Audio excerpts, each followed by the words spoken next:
Salah kalau Nini menganggap bahwa Sudawirat menyayangi Nini seperti seorang adik kepada kakaknya. Dia benar-benar mencintai Nini sebagai kekasih. Kekasih? Ya. Awal kisah diperlihatkan dengan Lokahita yang tengah melakukan perbincangan bersama guru Kilingsir mengenai perangai aneh yang ada pada diri Sudawirat. Kilingsir meyakinkan Lokahita bahwa Sudawirat sangat mencintainya dan cita-citanya kelak adalah menggenjot selangkangannya dengan sah. Menghadapi anak yang mempunyai perangai aneh seperti itu, Nini harus hati-hati. Dia bisa nekat kalau keinginannya tidak terpenuhi. Tapi ungkapan cintanya begitu luhur dan suci. Lantas Lokahita berkata kepada Kilingsir bahwa dirinya dilema menghadapi anak sekecil itu sudah berniat untuk menikahinya kelak. Yang ia pikirkan bagaimana mungkin Lokahita menikah dengan anak yang sedari kecil ia mandikan dan dirawatnya. Kilingsir kemudian menjelaskannya tentang akibatnya jika Sudawirat dikecewakannya akan berdampak fatal di masa yang akan datang. Kilingsir menyarankan alangkah baiknya Lokahita bisa menikah dengannya ketika Sudawirat beranjak dewasa nanti. Bagaimana saya harus menghadapi cibiran orang lain kalau tahu saya menjadi istri dari anak yang lebih pantas menjadi adik saya? Itu lebih ringan dibanding akibat yang akan terjadi pada Sudawirat jika Nini mengecewakan dia. Ayo Nini.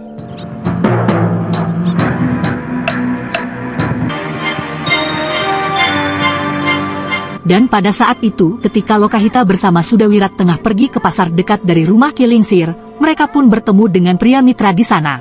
Dan dengan sangat kebetulan sekali memang dikala itu pria mitra sedang dalam rangka mencari keberadaan Lokahita. Setelah pertemuan itu, pria mitra menceritakan pada Lokahita bahwa dirinya telah tinggal di Gunung Kencana menjadi menantu Ki Paronwaja. Pria mitra pun berniat mengajak Lokahita dan Sudawirat singgah sementara di padepokan Gunung Kencana dan sebelum itu mereka akan berpamitan terlebih dulu pada Kilingsir. Akhirnya Kakang kawin dengan putri paman Paronwaja yang sejak kecil dijodohkan dengan Kakang. Oh, Nini Patmasari. Syukurlah akhirnya Kakang ketemu jodoh yang benar. Terus terang, saya agak khawatir waktu Kakang di Halimun Pedak. Jadi apa rencana Kakang selanjutnya? Saya ingin mengajak kalian ke padepokan Gunung Kencana. Paman Paronwaja dan Patmasari ingin sekali bertemu kalian. Ayo. Sepertinya sementara kita harus berpisah di sini. Gunung Kencana di sebelah sana dan rumahku jauh di sebelah sana. Selamat jalan.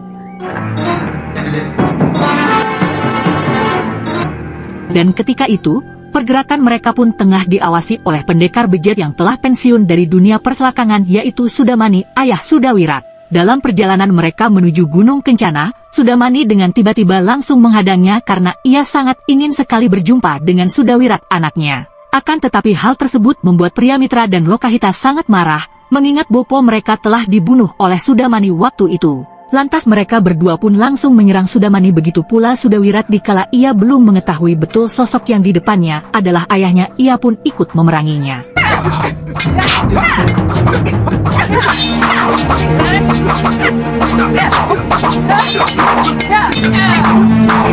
Tidak lama ketika Sudamani diserbu oleh mereka, datanglah Nyai Durgandini langsung melerainya hingga akhirnya bercekcok mulut cukup lama karena mereka semua tidak sejalan dengan pendekar selakangan tersebut. Kutu pengkor, bukan codet, tidak tahu malu, sudah dikasih izin melihat, malah kau dekati juga. Guru, kurang ajar. Guru? Kenapa kalian siksa orang tua yang sudah jompo begini? Pendekar apa kalian? Dia yang telah membunuh bapak saya, Guru. Apa ini? Ora jelas, kutu-kutu muka meroyok aku. Sudamani dikala itu langsung mengutarakan maksudnya pada Sudawirat bahwa dirinya sangat ingin memeluknya. Dan di saat itulah Sudawirat mengetahui awal mula ia bisa terbentuk seperti ini adalah hasil dari rudal pendekar tua Sudamani yang menancapkan secara paksa di belahan selangkangan biungnya Nila Saroya. Mendengar pengakuan Sudamani tersebut, Sudawirat pun sangat terpukul sekali bahwa dirinya tercipta hasil dari penggenjotan paksa dari sosok seorang pendekar durjana. Sejahat apapun, kamu tetap titisanku. Waktu itu, dalam keadaan tertotok urat saraf geraknya, biungmu, aku perkosa. Tolonglah aku, Wirat. Akui aku bahwa aku ini bopomu. Tidak. Aku bopomu, Wirat. Tidak. Ini bopomu. Wirat, kamu memang binatang busuk, Sudamani. Kamu telah menyiksa perasaan anak kecil ini. Siapa yang sudi menjadi anak dari manusia bejat seperti kamu? Bahkan di demitmu tidak akan sudi. Maaf Nyai, kalau Nyai masih melindungi manusia busuk itu, Nyai akan menjadi musuh saya. Bicaramu memang lancang, pria mitra. Kalian memang kutu-kutu anjing sambil menempun bisa kupiktas kalian. Tunggu, berhenti. Ini juga. Aku bilang, jangan dekati anak di Lasaroya. Lokahita itu memang benar. Demit manapun malu menjadi anakmu. Jangan begitu toh. Niatku baik, Durgandini. Aku ingin bertobat. Tidak usah. Kalau kamu ingin bertobat, perbaiki saja cara hidupmu dengan menolong orang-orang yang lemah. Dasar gendeng. Dewa, kamu lihat sendiri kan? Aku niat berbuat baik, malah dikeroyok. Jangan salahkan aku loh. Kalau suatu saat aku kembali jahat.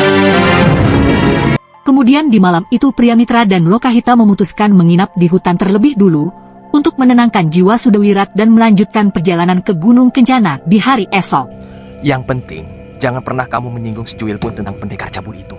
Biarkan kejadian tadi siang merupakan mimpi buruk yang akhirnya bisa dilupakan oleh Sudawirat. Iya, mudah-mudahan.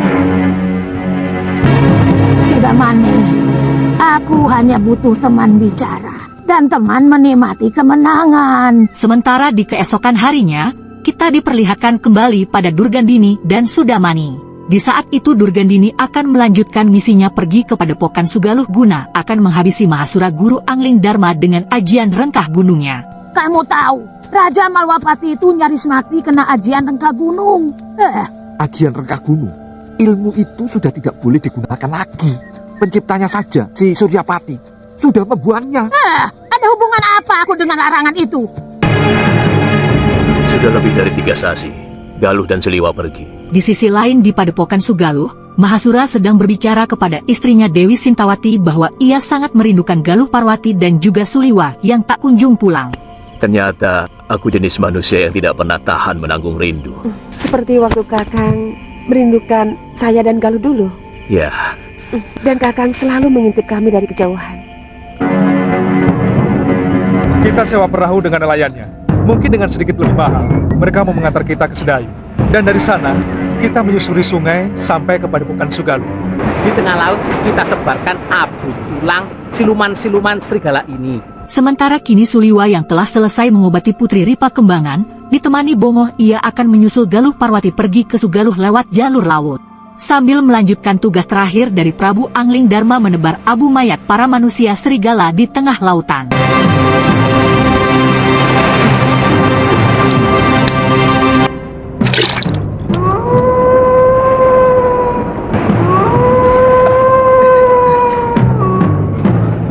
Di sisi lain di mana sebelumnya Galuh Parwati telah beranjak pergi duluan ke perguruannya, karena tidak dapat menahan rasa cemburunya waktu itu melihat Suliwa mengobati Putri Ripa Kembangan.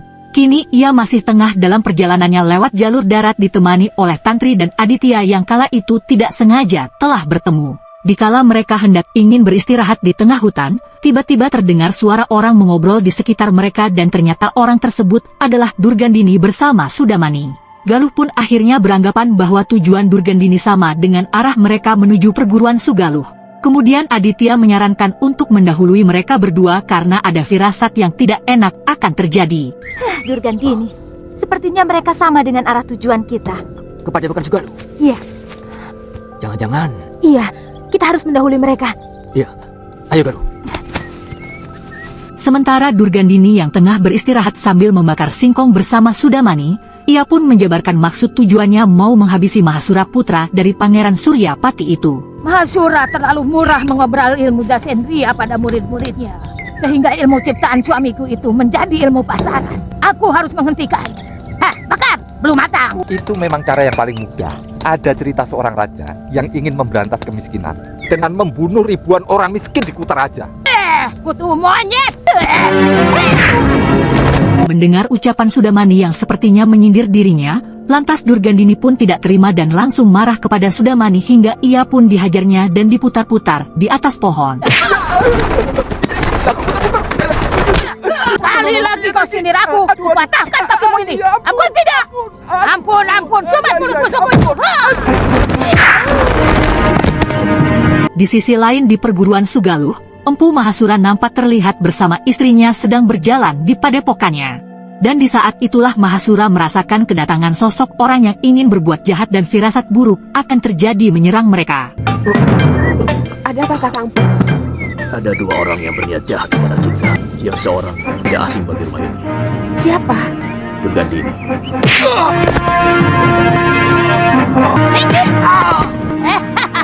Mahasura, kita ketemu lagi. Dan benar sekali apa yang telah dikatakan oleh Empu Mahasura, bahwa tidak lama kemudian Durgandini muncul di sana dengan tiba-tiba. Wanita tua yang sesat itu kemudian langsung mengungkapkan tujuannya atas kebenciannya terhadap Mahasura dan seluruh perguruannya telah mengobral ilmu Dasendriya yang dianggapnya menjadi ilmu andalan di perguruan itu. Lantas Empu Mahasura pun juga langsung mengungkapkan ketidaksenangannya kepada nenek sesat tersebut, bahwa telah mencuri kitab ajian rengkah gunung yang sangat terlarang dari mendiang Pangeran Suryapati. Di saat itu juga Durgandini langsung menyatakan bahwa dengan ajian rengkah gunung yang sudah dimilikinya, ia akan membunuh Mahasura sekeluarga dan semua orang yang memiliki ajian Dasendriya dari Sugaluh. Durgandini yang sesat itu berniat ingin menguasai dunia persilatan di tanah Jawa dengan ajian terlarang itu. Jangan sebut lagi Romo Suryapati sebagai suamimu, Nyai. Satu yang paling disesali ayahku sampai kematiannya adalah telah mengawini perempuan binal seperti kamu. Dan diam-diam, kamu telah mencuri kitab ilmu rengkah gunung yang sengaja dibuang oleh Romo Empu. Kutu monyet, satu demi satu pemilik ilmu Dasendriya akan kubunuh dengan aji rengkah gunungku, termasuk istri dan anakmu. Angling Dharma telah merasakan bagaimana keampuhan ilmu aji rengkah gunungku. Setelah perang mulut cukup lama, pertarungan hebat tingkat tinggi pun akhirnya terjadi di sana.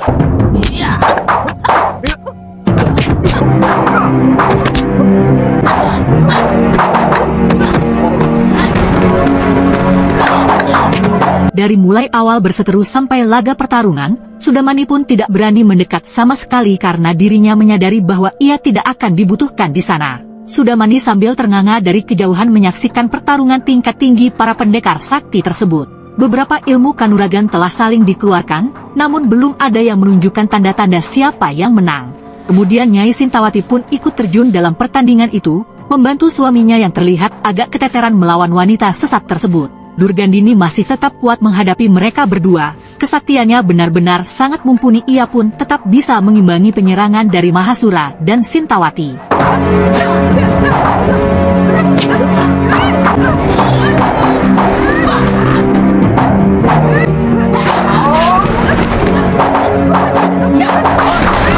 Hingga cukup lama pertarungan mereka tak terasa sudah mengeluarkan ratusan jurus, akan tetapi belum terlihat siapa yang akan memenangkannya.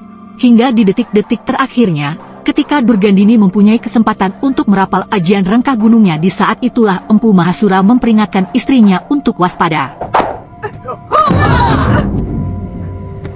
Awas, Nyai, dia mau mengeluarkan ajian rengkah gunung.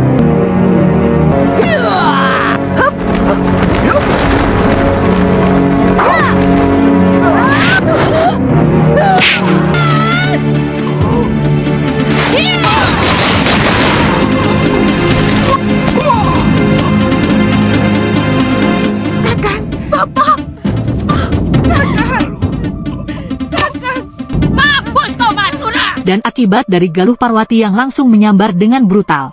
Sungguh apes nasib Mahasura ketika berniat menyelamatkan putrinya menghadang ajian rengkah gunung tersebut. Benar-benar sangat dahsyat, ajian itu langsung membuat Mahasura mati seketika. Di saat itu juga, sekujur tubuhnya pun langsung rata penuh luka yang sangat menyakitkan.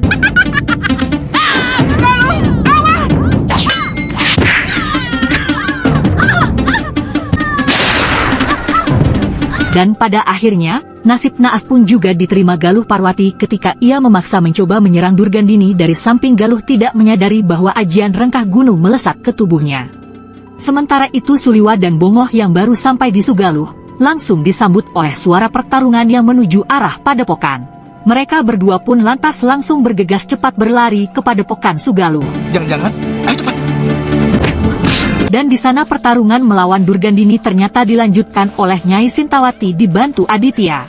Dan tidak lama kemudian Suliwa pun tiba dan langsung membantu mereka. Bobo dan Galuh kena rengkah gunung. Hah? Jangan! Jangan kau gunakan yang bambu itu lagi. Bertarunglah kau dengan jujur, Suliwa. Taburkan obat ini ke luka Galuh. Itu semut, itu kadang, itu anjing. Pengecut kau, Suliwa.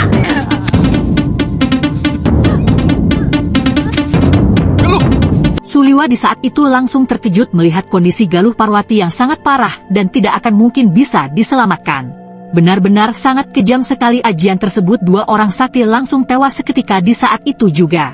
Galuh Parwati yang terkena ajian rengkah gunung yang sangat mematikan itu, sekujur tubuhnya pun juga hancur penuh luka yang sangat menyakitkan dan berlumuran penuh darah. Jangan tinggalkan aku! Galuh! Jangan tinggalkan aku, Galuh! Galuh!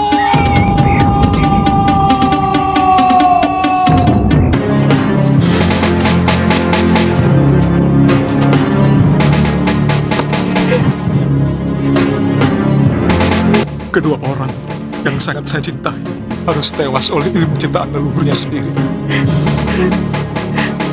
Bertandini harus membayar mahal atas kematian kakak Empu dan Galuh. Durgandini. Dan di malam itu, masih dalam suasana duka, Suliwa terlihat sangat bersedih sekali. Tiada hentinya ia menangisi kepergian Galuh Parwati untuk selamanya. Bayang-bayang canda tawa bersama ketika mereka telah berjanji menjadi sepasang pendekar. Hati Suliwa sangat terpukul mengingat semua itu.